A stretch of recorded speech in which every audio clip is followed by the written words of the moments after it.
Recently German embassy Dhaka Shenzhen visa আবেদনের ক্ষেত্রে একটা নতুন সতর্কতা জারি করেছে। আর এই সেনজেন ভিসাটা হচ্ছে এরকম একটি ভিসা যেটার মাধ্যমে আপনারা ইউরোপের সর্বোন্নত 29 দেশ ভিজিট করতে পারেন শুধুমাত্র একটি ভিসায়। আর এই একটি ভিসা আবেদনে যদি সমস্যা হয় তাহলে এই 29টা দেশের ভিসা আবেদনেই আপনার সমস্যা সৃষ্টি হবে। আর যদি সফলভাবে একটি দেশের ভিসা নিতে পারেন তাহলে 29টা দেশই আপনারা সফলভাবে ভিজিট করতে পারবেন এবং পরবর্তীতে এই 29টা দেশের যে কোনো দেশ থেকেই আপনারা খুব সহজে ভিসা নিয়ে ইউরোপের সবগুলো দেশ ভিজিট করতে পারবেন। এই সেনজেন ভিসা আবেদনে নতুন আপনাদের কি কি সতর্কতা অবলম্বন করতে হবে সেটাই আলোচনা করব আজকের এই ভিডিওতে। চলুন শুরু করা যাক। তার আগে বলে নিচ্ছি, যারা আমাদের চ্যানেলে নতুন বা আমাদের চ্যানেলটি এখনো সাবস্ক্রাইব করেননি please hit the subscribe button. আর যারা অলরেডি সাবস্ক্রাইব করেছেন তাদেরকে অসংখ্য ধন্যবাদ।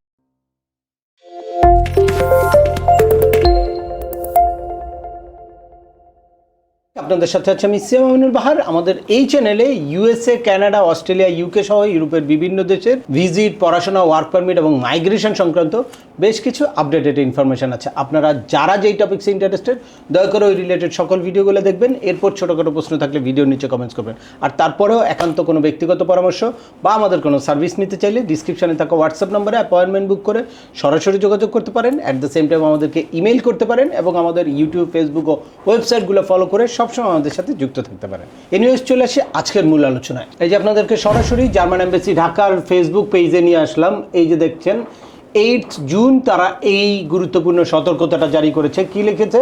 From the embassy of Schengen state in Dhaka, all Schengen states have access to travel history of visa applicant. Please be truthful in your application.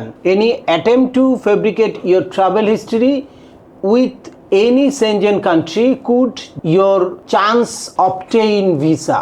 অর্থাৎ আপনার এই visa পাওয়ার চান্সটাকে জটিল করে ফেলতে পারে, অনেক কমপ্লিকেটেড করে ফেলতে পারে বা অনেক সমস্যার মুখে ফেলতে পারে যদি আপনারা কোনো প্রিভিয়াস কোনো ভিসা রিফিউজ হয়েছেন এইটাকে আপনারা হাইড করে থাকেন। এবং সাথে সাথে একটা ইমেজও তারা জেনারেট করেছে, সেখানে লেখা আছে your application and travel history is available to all Schengen state.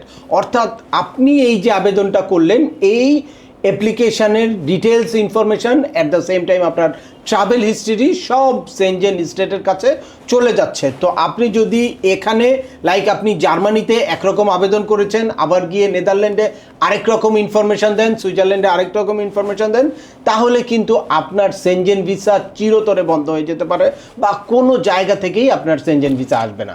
সে কারণে আপনারা সেনজেন ভিসার জন্য বারবার আবেদন করে যারা রিফিউজ হয়েছেন তারা পরবর্তী আবেদনের ক্ষেত্রে অত্যন্ত সতর্ক থাকতে হবে।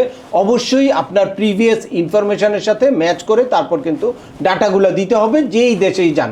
অনেকে দেখা যায় যে আগে ইটালিতে আবেদন করেছে, এখন নেদারল্যান্ডে আবেদন করছে, সুইজারল্যান্ডে আবেদন করছে, বা কেউ কেউ আপনাকে অফার দিতে পারে লিথুনিয়া, লাটভিয়া, ইস্তোনিয়া এইসব কান্ট্রিতে ভিসার রেশিও অনেক হাই, আপনারা ওখানে আবেদন করে ফেলেন।